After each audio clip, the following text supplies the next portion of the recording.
Assalamualaikum warahmatullahi wabarakatuh. Sebelumnya perkenalkan, nama saya Sofia Wurinadila, NIM 530202101005 dari Prodi Ilmu Al-Quran dan Tafsir. Di sini saya akan menjelaskan tentang tokoh pemikiran Mahmud Yunus dengan tafsir Al-Quranul Karim. Untuk memenuhi UTS mata kuliah tafsir sosial politik. Mahmud Yunus adalah seorang ulama dan intelektual Muslim Indonesia yang dikenal atas kontribusinya dalam bidang tafsir Al-Quran.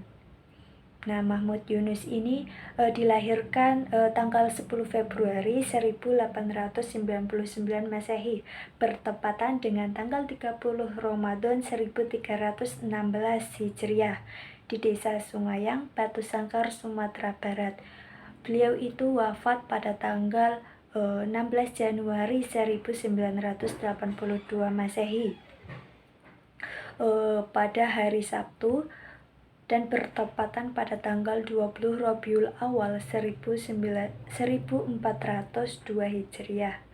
Nah, Mahmud Yunus ini dilahirkan dari keluarga yang terkemuka di negeri Sungayang dan memiliki nuansa keagamaan yang kuat. Ayahnya adalah seorang petani bernama Yunus Incek dari suku Mandailing, dan ibunya bernama Hafsah binti Thohir dari suku Caniago. Nah, di samping itu, Yunus bin Incek ini juga dikenal sebagai seorang yang jujur dan lurus. Ibu Mahmud Yunus adalah seorang yang buta huruf karena tidak pernah menganyam pendidikan sekolah. Apalagi di desanya ini belum ada sekolah, namun ia dibesarkan dalam lingkungan yang islami. Ibu Hafsah bernama Doyan binti Muhammad Ali, sedangkan kakeknya Hafsah ini bernama Syekh Muhammad Ali, bergelar Engku Kolo.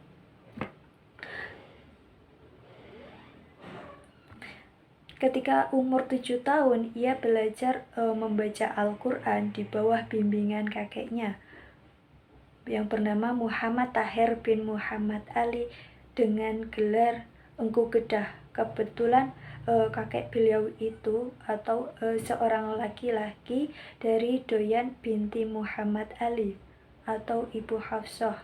Nah, memiliki surau yang bernama Surau Talang. Di surau inilah beliau tahu bagaimana cara sholat, puasa, dan membaca Al-Quran dengan benar.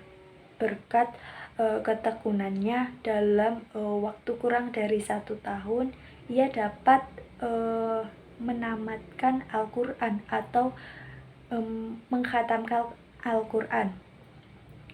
Nah, untuk pendidikan beliau ini pada tahun 1906 sampai 1909 beliau itu masa mengaji Al-Quran dan sekolah dasar.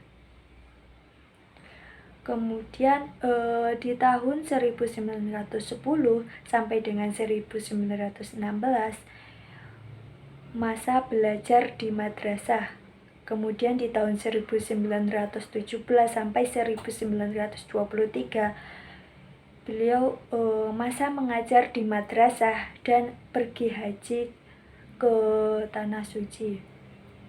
Kemudian di tahun 1924 sampai 1930 itu masa belajar di Kairo, Mesir. Kemudian di tahun 1931 sampai 1946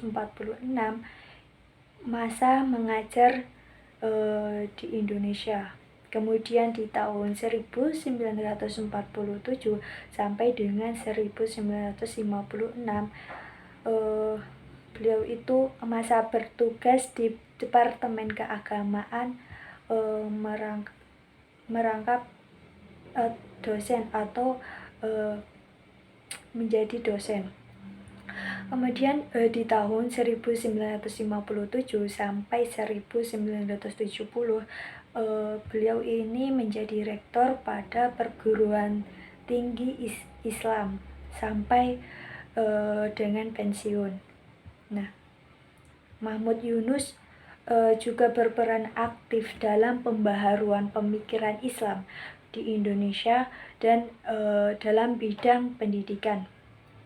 Beliau ini juga mendirikan dan mengajar di berbagai lembaga di pendidikan Indonesia. Nah, untuk pemikiran tafsir ini yaitu cenderung moderat, menggunakan metodologi bil maksur dan bil ro'i. Ia berusaha untuk menjelaskan ayat Al-Quran dengan bahasa yang jelas agar dapat dipahami oleh masyarakat luas. Nah, pemikiran dari Mahmud Yunus ini yaitu modernisasi untuk mendorong dalam memahami dan mengaplikasikan ajaran Islam sehingga relevan dengan perkembangan zaman. Kemudian pemikiran dengan moderat yaitu memahami dan menginterpretasikan teks keagamaan, menghindari ekstremisme dan kekakuan dalam beragama. Kemudian pemikiran pembaharuan pendidikan Islam. Mahmud Yunus ini mendorong untuk memperbarui pendidikan Islam agar lebih relevan dengan zaman modern. Dia menganggap bahwa sistem pendidikan Islam harus mencangkup pendekatan historis, memadukan ilmu agama dengan ilmu pengetahuan dan ilmu teknologi. Kemudian pemikiran sosial. Mahmud Yunus juga menekankan pentingnya nilai-nilai sosial dalam Islam, seperti contohnya keadilan, kesetaraan, dan kemanusiaan. Beliau ini memperjuangkan agar pemikiran Islam dapat membawa perubahan positif dalam masyarakat, termasuk untuk mengatasi kepentingan sosial dan ketidakadilan.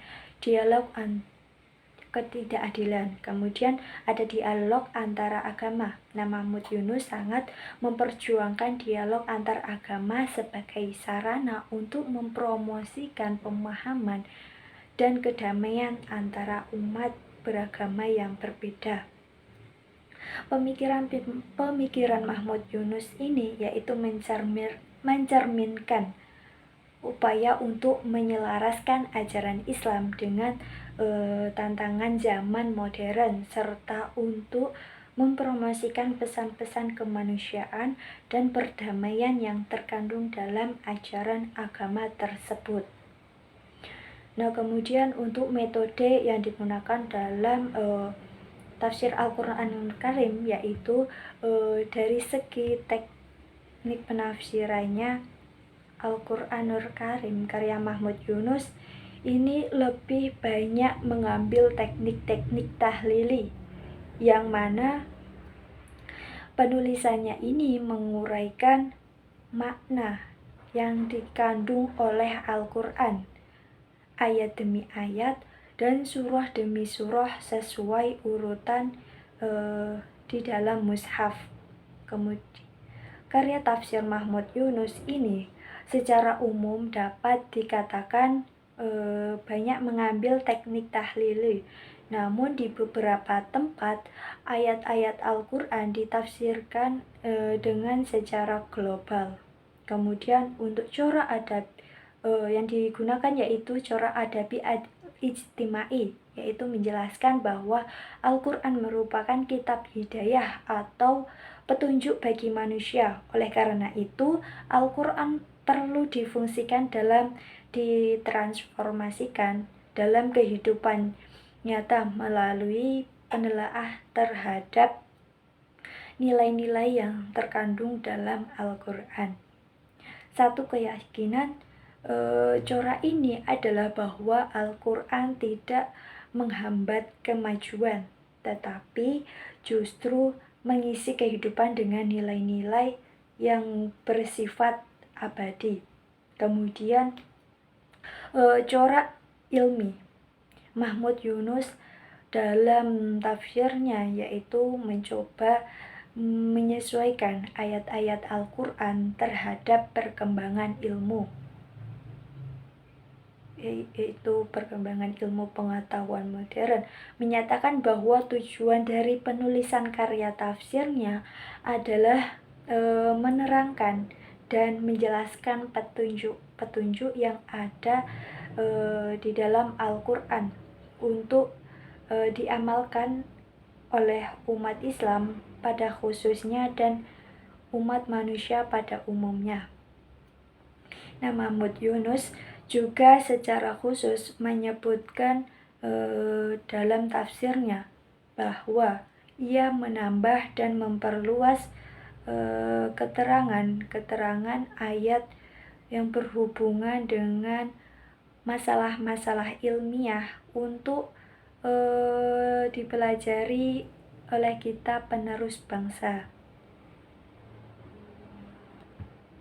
Nah, tafsir ini banyak digunakan sebagai rujukan dalam studi Islam di berbagai pendidikan Islam di Indonesia, dan karya beliau ini memiliki pengaruh yang signifikan dalam pemahaman Al-Quran.